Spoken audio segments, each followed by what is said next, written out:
Hey guys welcome back to our channel प्रेपोशिंग creators. आज के शुभ अक्षय तृतीयार दिने आमरा बेड़ाते आसलाम शिलिगुड़ी जंक्शनेर काछे पाती कलोनीर राम ठाकुरेर मंदिरे।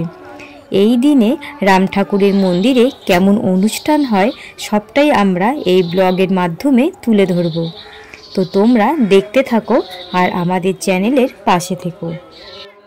আমরা এসেছিলাম বিকেলের দিকে। বিকেলের পরিবেশটা খুবই সুন্দর থাকে, বিশেষ করে গরমের দিনে। আর এদিকে তোমরা দেখতেই পাচ্ছ মন্দিরের ভেতরে প্রচুর লোক যাওয়া আসা করছে।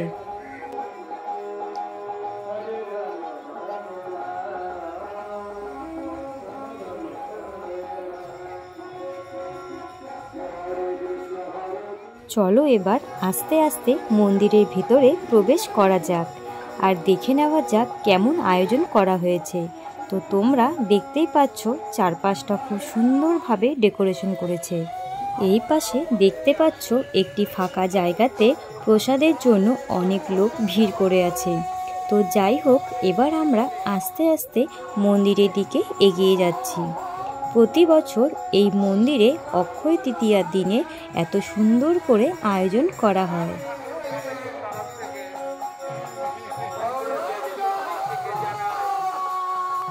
দূর থেকে শুনতেই পাচ্ছ তোমরা রাম ঠাকুরকে স্মরণ করে নাম কীর্তন হচ্ছে।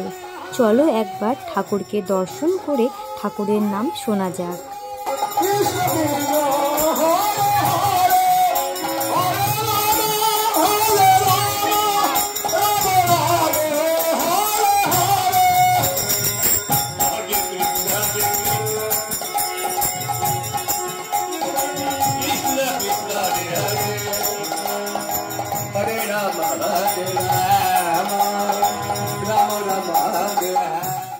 এটি হলো মন্দিরের গর্ভগৃহ, যেখানে ঠাকুর বিরাজমান। তার পাশে মন্দির কমিটির একজন সদস্য প্রত্যেক ভক্তগণকে চরণামৃত দিচ্ছেন। তো আমরাও ঠাকুর প্রণাম করে ঠাকুরের চরণামৃত নিলাম। এবার আমরা মন্দিরে বসে একটু ঠাকুরের নাম কীর্তন শুনব।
এখন আমরা মন্দিরের বাইরে বেরিয়ে যাচ্ছি।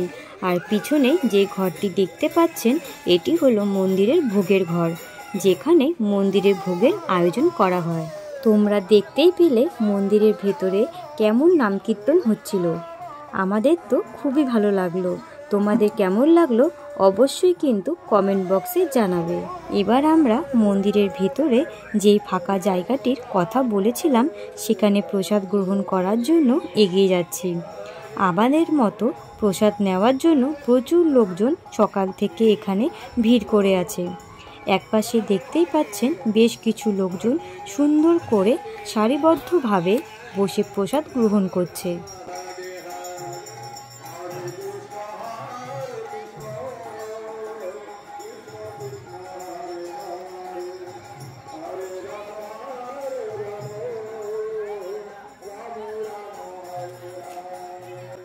চলুন এবার দেখে নেওয়া যাক খিচুড়ি প্রসাদ যেখানে তৈরি হচ্ছে সেই জায়গাটা তোমাদের একবার ঘুরে দেখাই।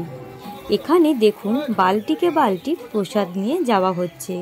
এখানে যে বড় 5টি উনুন ও কড়াই দেখতে পাচ্ছেন এটিতেই সারাদিন ধরে খিচুড়ি প্রসাদ তৈরি করা হয়েছে, যেটা বড় বড় 2টি স্টোরের মধ্যে রাখা আছে, যেখান থেকে স্বেচ্ছাসেবকরা একটি বড় জিনিসের মধ্যে ক্যারি করে নিয়ে যাচ্ছে।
এবার দেখুন কিভাবে প্রসাদগুলো প্যাকিং হচ্ছে, আর যারা টোকন নিয়ে আসছে তাদেরকে খিচুড়ি প্রসাদ দেওয়া হচ্ছে।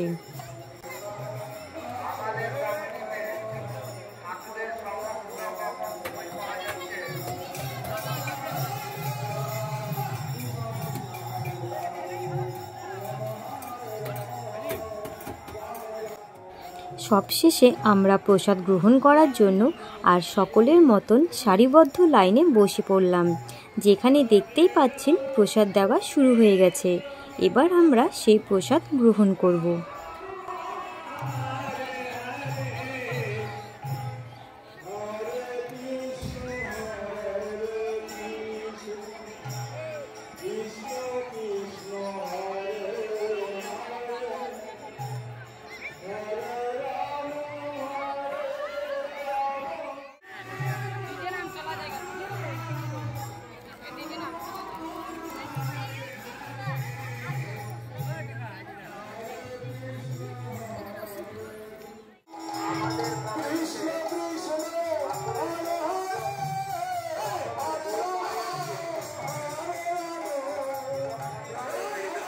প্রসাদ খাওয়ার পর আমরা এবার কমিটি রুমের দিকে এগিয়ে যাচ্ছি, যেখানে ঠাকুরের নামে বিভিন্ন পুস্তক ও ঠাকুরের ছবি বিক্রি হচ্ছে। তার মধ্যে আমরা একটি সত্যনারায়ণ ঠাকুরের ছবি কিনে নিলাম।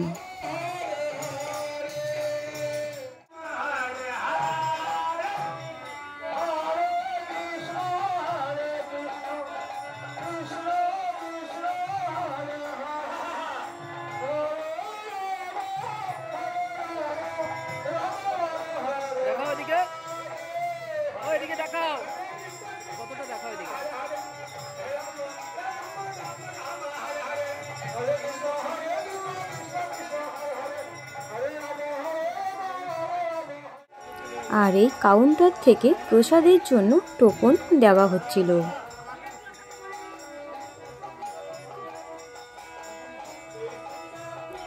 আজকের মতো ভিডিওটি এই পর্যন্তই। ভিডিওটি ভালো লাগলে অবশ্যই লাইক, কমেন্ট আর শেয়ার করে দিবেন। তবে চ্যানেলে যদি নতুন হয়ে থাকেন তবে চ্যানেলটিকে সাবস্ক্রাইব করে আমাদের পাশে থাকবে।